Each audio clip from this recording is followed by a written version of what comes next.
எல்ரிகா post video போட்டதுக்கு இன்னும் ஒரு வியூஸ் ஹலோ गाइस இப்போ நம்ம எங்க வந்திருக்கோம்னா எங்க ஒரு யூடியூப் சேனல் இருக்குதுங்க யாரும் பார்க்க மாட்டேங்கறாங்க இங்க பாருங்களே இன்னும் விரியல गाइस காலையில தான் விரியும் ஐயா நாளைக்கு உங்களுக்கு ஒரு சர்ப்ரைஸ் இருக்குதுங்க ஐயா गाइस இங்க பாருங்க நீங்க என்ன பண்ணுங்க தெரியுமா உங்களுக்கு ஒரு தோட்டம் இருக்குதுங்க ஐயா அந்த தோட்டத்துக்கு கூட்டி போறானே அங்க தேங்காய் என்னன்னு வச்சுட்டு டேய் மாட்டுக்கறி விட்டு பாருங்க गाइस நம்ம இன்னைக்கு வந்து அறுவடையில வந்துட்டு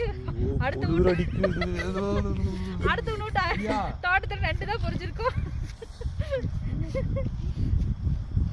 நீங்க இது அப்படியே கவர் ஆகுது எப்படி இது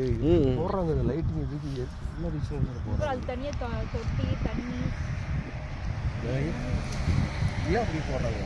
பல்பு அந்த ஈட்டு இருக்கணும் அது சூப்பர் வெயில்காரன் வந்துட்டாரு வருவாங்க போட்டோ மட்டும் எடுத்துங்க போட்டோ எடுத்துல வேற எதெல்லாம்